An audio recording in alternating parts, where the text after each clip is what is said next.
It must be really important. Came out here. It is today's an important day for me. Let's move the chair. We need to have a tighter circle. We all need to be a little closer. Okay. So, I think that you all know this, but if you don't, I have to make this perfectly clear before we start. Now, the name of this land that I named it, the Nielsens Almost Heaven. And it's Nielsen's S apostrophe. Now, you know that means plural, right? Everybody understands that means plural. But that's not me and my dad. That's me and my grandfather. My grandfather left Denmark in 1900 to come to Oregon. I came here in 2000, 100 years later, exactly. So it's him and I. We are the Nielsens, plural. My dad has nothing to do with it. And as it just so happens, I actually had to testify to that in court. So it's public record that I said that, and that's the truth.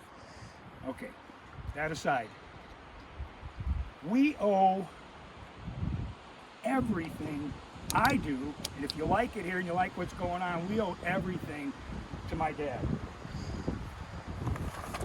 And this is him. Aww. Right there. He looks like a news broadcaster. He was probably 50 or 60, maybe. He would have been 60 in 1975. So that's probably 1970 or whatever. So that's him, Mark J. Nielsen.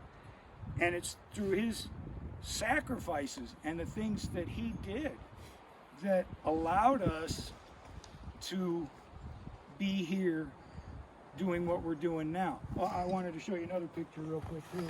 You can post all these. This is my parents' wedding picture right before my dad left for the war. My dad left right after that for the war, was gone for 19 months in the Pacific. And this is, I don't have a thing because he's hanging on my wall. That's my whole family. That's Peter Nielsen, he's the patriarch. And my grandmother, Emma, I have a daughter named Emma after her. And then the 4 boys right there. And This then guy seems like was he's my got some plans on his mind. that expression. Yeah. Well, he was old school. My grandfather was born in 1883. My father was born in 1915. And he was a World War II veteran. Of course, as you can see, he's wearing the uniform there. So, now, I want to tell you a 2-part story. The first part's easier for me. The second part I have trouble with. I've been rehearsing. My mother died when my father was 90. And I was at a Christmas party that year with my dad. And this is my dad at 90. He's holding a drink, he's talking. I said to people at that party, look at that guy. I said, we should all be so lucky to be that way when we're 90. Well, then he was living alone in Houston, and the vultures came. A woman that he met from Laguna Beach. If you know anything about real estate, expensive real estate, she had a nice home overlooking the ocean in Laguna Beach. But she latched on to my dad. She was 40 years younger than he is. That's my age. I'm 40 years younger than my father. And she had a lawyer and an accountant, and they were all hovering around him, trying to separate him from what he had and make sure my sister and I got nothing. And that was a horrible, horrible situation. The woman moved in with my dad, and she was literally starving him to death. By the time he was 93, 94, he had to be in a wheelchair and be helped around from just we'd been a few years before. She was feeding him rice cakes and water.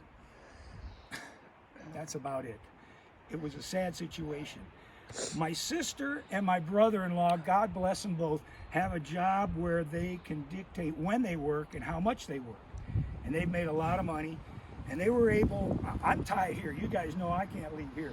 I would have done something because I knew this was going on. And my sister and my brother-in-law went to Houston, and they got with a couple of my dad's really good financial buddies, and they sealed off his estate, and they took my dad, physically took my dad back to California, to Topanga Canyon, California, to keep him away from the vultures. They came there. The vultures came there. They tried to have my sister arrested because they said she was abusing my father. It was a horrible situation. And I only tell you that part so I can tell you the second part of the story. This is the hard part. So my dad was living there for about a year and a half at my sister's house in Topanga Canyon. And, you know, when you're that age, diapers, catheters. And he had a serious urinary tract infection that was really affecting not just his health, but his. And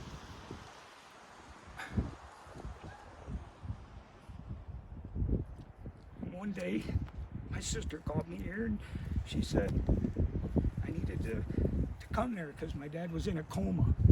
And she said, I don't think it's going to be long. And so I went right to the airport, got on a plane and went right there to LA. Went right to the hospital in the valley, San Fernando Valley, where my sister, my brother-in-law, my nephews, they were all there. And my dad, of course, was there. They said he was completely unresponsive. So I sat down and I took him by the hand. And he's a big man, he has a big hand. And I said, if you can hear me, squeeze my hand. And he did. And everybody was surprised, the doctors, everybody. I said, he's still there. He didn't like having whiskers. He couldn't stand. First thing he did in the morning was head for the shaver. He couldn't stand it. So he had some whiskers.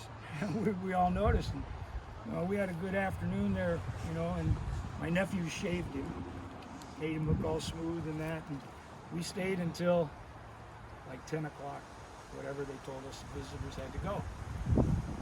So everybody left. And my sister got on one side, my dad, and I got on the other, right up to his ear. And we told him, you did great. We're fine. Everybody's fine. Everybody's going to be fine. If you want to go, Mom's waiting. If you want to go, go. So we left. And we went back to my sister's house. An hour later, the phone rang. And he was gone. And I tell you this story because that was 10 years ago today that happened. I probably will never do this again. But 10 years ago today. And it was so. Anyway. I wanted to share that with you so that you understand. You know, I talk demeaningly about my father, but I owe everything to him, my whole life, everything that I talk about, the places I went that I've told you about, Mercy and all these different things. I owe it all to him. We owe everything to him. You know, I wouldn't be here at all. That's really all I have to say. I just wanted to share with you guys. Oh, where did my paper bag go? I had my dad, who's not funny. He really wasn't funny. I have a couple of pictures of him here. Oh, I thought you might have found $1 million check. Oh, I already got it and spent it. As we were standing on it. But this is a picture of my aunt sitting on my uncle's lap, and my dad is lifting up her skirt and look at here, put it right there. I can't imagine. That's at my grandmother's house in South Central. And this is one I think everybody will really like. This is my dad. That's right, 1937. Wow. When he got to LA and the company car was that convertible there. That's the company car. Yeah, see, he's 6'5".